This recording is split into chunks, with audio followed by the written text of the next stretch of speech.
Going to change a little bit. There's been other things happening in and around the day, and we can head back to Loughborough now, where our Pedal for Paris team have arrived on their epic cycle journey from the Manchester Velodrome to the Olympic Stadium in the French capital. And earlier on, we heard from Alex Haydock-Wilson and Olivia Breen. Let's see who our sports presenter Katie Smith has got with her this time. Hey, Katie, who have you got with you? Hi, Jeanette. Well, I've got a slightly tired-looking Chris Boardman. Is that a fair assessment, Chris? I've looked tired for about 25 years. So we've got Chris Boardman, we've got Jonathan Broome-Edwards, Paralympic champion, who we'll speak to in just a moment. Jonathan, you look a little less tired. I ain't been doing what this man's been doing, have I? So what have we done now, Chris? 120 miles in 2 days? Yeah, maybe a little bit more than that, because we went the wrong way a couple of times. Yeah, we have. I mean, it's been quite... we've done climate change in 48 hours. I mean, yesterday we had... biblical rain going over the Peak District, and it was really quite something to just watch the amount of water running down roads, which was precisely the point. And today we've turned up the heat a little bit, and it's turning up even more. Glad to be out of the hills though. 5,000 feet of climbing yesterday was quite an epic.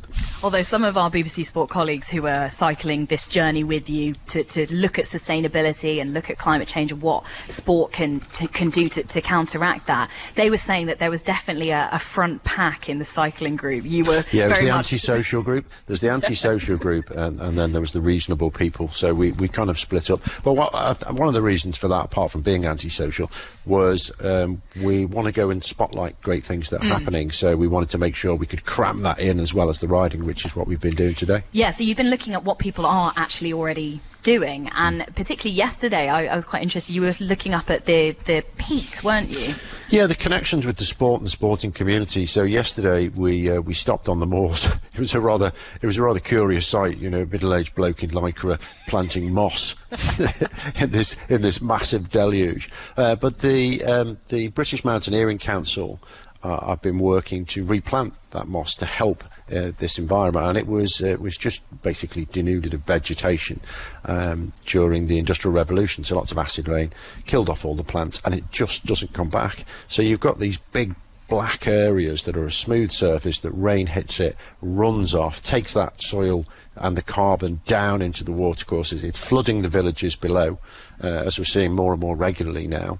So they've actually, for 20 years, they've been planting moss. They've used 700 volunteers to replant the area that we were in, and it's worked.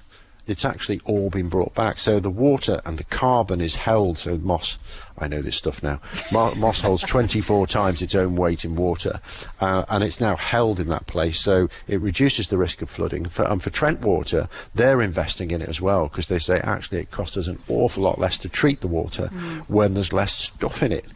So the whole supply chain benefits, but the power of the sporting community come around and volunteer and do that. And that's what we found today as well. Over at Home Pierpoint, when we went to see Paddle UK, they got last year, I think it was 2,600 volunteers to fill huge sacks, 1,600 of them, of rubbish in waterways, all different kinds of plastic waste.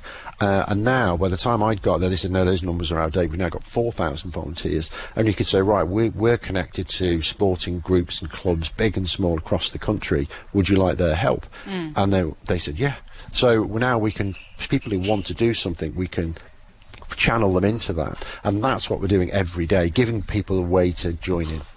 Well, Chris, you are a busy man. I know you've got things to get done before you're allowed to sleep tonight, so we'll let you go. Thank you so much, though, for coming on 5 Live again. You're going to keep us updated across this journey. Only, 6 days to go? 6 stages to go? It's a bit further. Okay, we won't talk about that. So, Chris Boardman, thank you very much. I've got Paralympic champion Jonathan Broome-Edwards with me here as well. And that's kind of a really key point that Chris is making there, isn't it? That whether you think you might be not able to make a difference, it does feel important, I think, and perhaps from your athlete perspective as well, that you are still making changes. Yeah, there's maybe a small amount of change that one individual can make, but it's the collective making those small changes which will actually end up making a bigger change. Personally, I I try to limit my single-use plastic. I try to limit the amount that I use my car if I can. I try to do anything I can to just limit my environmental impact as best I can. But I think it's a big collective thing that we all need to do. So we're just over a week away from the Olympics starting. You've got to wait a little bit longer until you get going with the Paralympics, which follow, of course, in Paris a few weeks later. It's pretty special where we're sitting right now, though, here on Loughborough campus, because you're going to get your kitting out day this week. So just explain